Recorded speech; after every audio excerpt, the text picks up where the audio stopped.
द्विपरमाणु gas की स्वतंत्रता की कोटि। द्विपरमाणुक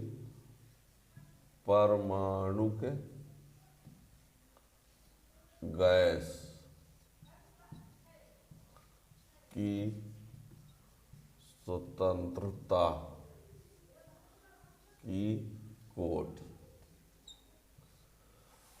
ये बता दे, द्विपरमाणु गैस की स्वतंत्रता की कोटि जो होती है, जैसे इसमें H2 है, N2 है, O2 है, ये सब द्विपरमाणु गैस हैं, है ना। तो द्विपरमाणु गैस की स्वतंत्रता की कोटि जो होती है, तो इसकी स्वतंत्रता की कोटि जो है वो होती है 5। क्या होती है? 5। इसमें आपको बता दें, द्विपरमाणु गैस में इसमें स्थानांतरीय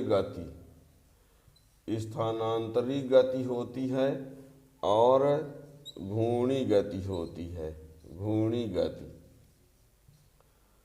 स्थानांतरी गति होती है और घूर्णी गति होती है।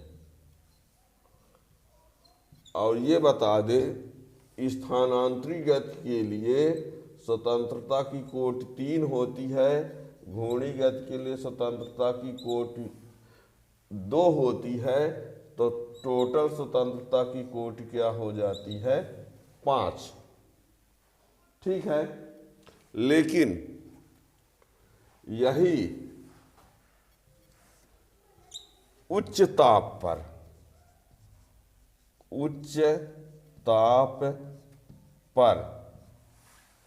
ये सामान्य ताप पर, सामान्य ताप पर या सामान्यतः स्थानांतरी गति होती है और घूर्णी गति होती है। और स्थानांतरी गति के कारण स्वतंत्रता की कोटि 3 और घूर्णी गति के कारण स्वतंत्रता की कोटि 2, तो टोटल स्वतंत्रता की कोटि क्या होती है? 5। लेकिन उच्च ताप पर इसमें स्थानांतरी भी होती है, स्थानांतरी गति, घूर्णी गति, कंपन गति। ये कंपन गति उच्च ताप पर। इसमें तो सामान्य ताप पर की बात यदि किया गया तो स्थानांतरी, घूर्णी, तो इसकी वजह से 5। लेकिन द्विपरमाणु गैस की स्वतंत्रता की कोटि यदि उच्च ताप पर की बात करें तो उच्च ताप पर इसमें स्थानांतरी गति होती है, घूर्णी गति भी होती है और कंपन गति भी होती है। तो इस घूर्णी स्थानांतरी गति की वजह से 3, घूर्णी गति की वजह से 2, कंपन गति की वजह से भी 2, तो टोटल क्या होता है? 7। यानी आपसे यदि ये कहा जाए कि द्विपरमाणु गैस की स्वतंत्रता की कोटि, तो आप वैसे 5 ही बताएंगे।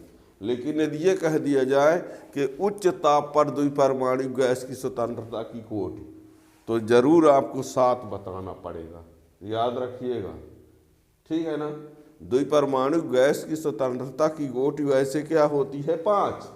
लेकिन यदि ये कह दिया जाए कि उच्च ताप पर द्विपरमाणु गैस की स्वतंत्रता की कोटि, तो कितनी होगी? 7। क्योंकि द्विपरमाणु गैस में स्थानांतरी गति और घूर्णी गति होती है। स्थानांतरी गति के लिए स्वतंत्रता की कोटि 3 होती है, घूर्णी गति के लिए 2 होती है, और इसमें दोनों गति होती है, इसलिए इसकी स्वतंत्रता की कोटि 5 हुई। लेकिन ये कहा गया कि द्विपरमाणु गैस में उच्च ताप पर इसमें स्थानांतरी गति भी होती है, घूर्णी गति भी होती है और कंपन गति भी होती है। तो इस वजह से 3 ये 2 ये मिला के 7। ठीक है ना। तो ये सिर्फ उच्च ताप पर है। और ये सामान्य ताप कहा जाए या ना कहा जाए, यही द्विपरमाणु गैस की स्वतंत्रता की कोटि बोला जाएगा तो 5 लिखोगे। लेकिन यदि ये कहा जाए कि उच्च ताप पर द्विपरमाणु गैस की स्वतंत्रता की कोटि, तब क्या कहना पड़ेगा? 7। और ये भी याद रखना, इससे एक बात, स्थानांतरी गति के लिए स्वतंत्रता की कोटि 3, घूर्णी गति के लिए स्वतंत्रता की कोटि 2, कंपन गति के लिए स्वतंत्रता की कोटि 2, ये भी आपको याद होना चाहिए। ठीक है ना।